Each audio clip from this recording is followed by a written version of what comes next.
गला करसा खरिया साहब सचिया ते सुचिया अस्सलाम वालेकुम वीरो भराओ भैनों के हाल ठीक हो राजी बाजी कारबार खैर की मैं इस टाइम बाकू ने बेचा अजरबैजान ना कैपिटल है बाकू और इसे असा फ्लैट के दै फ्लैट करने तो बाद कल ही असं सुबह पहुँचे हैं और फ्लैट करने तो बाद रात असा इतने गुजारी है आज ग्रॉसरी करना जो पे तो पूरा वे लोग वेखियो बड़ा मज़ा आसी नहीं बड़ी चस आसी नहीं ठीक है सारे तैयार होए पे और तैयार हो गए बस हुण निकलो लगे तुम अपने काम करो प्रॉब्लम कोई भी नहीं ठीक है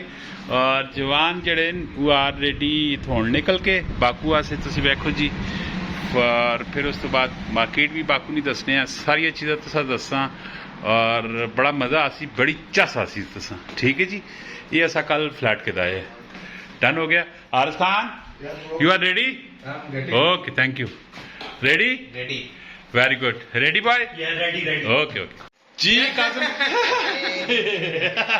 काजम खान निकलो लगे शॉपिंग करने जुले पे ग्रॉसरी करने ठीक है ते व्लॉग भी नाल पे पढ़ाने ती चीज़ा व्लॉग में भी आसन अपना बहुत सारा ख्याल रखियो ठीक है पाकिस्तान जिंदाबाद इंशाल्लाह हमेशा जी रोड से ठीक है नाल सुभान जी गुलाब के ड्रेस भी है महंगे होंगे हाँ महंगे होंगे बड़े महंगे होंगे ठीक है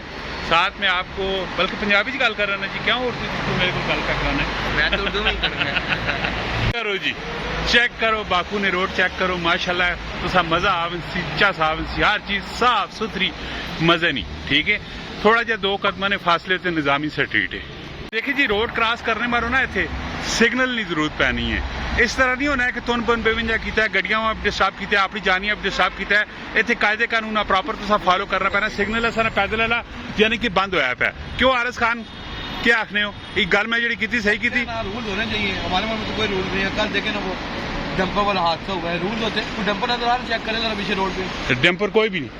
नहीं यहाँ पे बिल्कुल कोई डंपर नहीं है ही नहीं डंपर की डंपर यहाँ पे नहीं है शहर के अंदर कोई डंपर नहीं है रात में मैं खुद 3 मिनट खड़ा रहा चले आए ऐसा अभी ये सिग्नल हमारा ओपन हुआ वॉक का तो हम यहाँ पे वॉक करके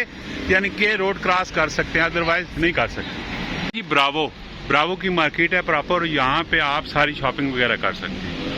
आपको दिखाते हैं अंदर एंट्री कर रहे हैं सारी चीज़ें दिखाएंगे आ गया जी आलू बुखारा ये फ्रूट सारा पड़ा हुआ है फ्रूट के रेट शेट देखो आलू बुखारा है तो सामने रेट एक मन्नत जड़ा ने वो 165 रुपए में समझियो ए पता नहीं की चीज़ है ए आ गया अनार ए आ गया मिठे ए आ गया लेमन ए आ गया केले ठीक है कोई भी चीज़ ठहरो फाइनल ना करियो एकदम समझिए यह चीज़ें सारिया पे बढ़िया बेहतरीन फाइनल कुछ भी नहीं करना है अच्छा आटे नहीं कश आटा इतने ऐसा कोई भी नहीं पे मिलना है रोटी ना ऐसा इशू प्रॉब्लम है लेकिन रोटी अल्हम्दुलिल्लाह बड़ी बड़ाई तैयार मिल गई इस रोटी सिर्फ गर्म करना है गर्म करके तो सालन से बढ़ा करने रोटी ना असल इशू आना है तो अल्हम्दुलिल्लाह रोटी ऐसा इतों मिल गई है बेहतरीन किस्म ब्रेड भी रख के पाँच दफ़ा एमरजेंसी भुख लगी भी होनी तो बंदा खा के ना होना है समझियो काफ़ी सारी चीज़ा इतने पे ने ठीक है ग्रॉसरी जी असनी आलमोस्ट तकरीबन इतनी पूरी हो गई तो ग्रॉसरी करने तो बाद बिनसा से कार हो तो पकासा पोटे कलेजी पोटे तो नहीं कि दिन कलेजी की दी अलबत्ता माशाल्लाह जी वे ठीक है सिग्नल भी ओपन हो गया ग्रॉसरी परचेजिंग करने तो बाद कार वाली साइड से रवा दवा बस थोड़ा जहा फासला है समझियो असा ने कार को स्टोर जी राशन शाशन सारा कहना है हूँ साहब माशाल्लाह आप ही अपनी जगह च रखने ते फिर अगले ब्लॉग च तुसा मुलाकात होसी अपना बहुत सारा ख्याल रखियो मुख्तलिफ चीज़ा तुसा बाकूनियाँ दसने रहा तो मिलने नेक्स्ट वीडियो च फी अमान अल्लाह पाकिस्तान जिंदाबाद।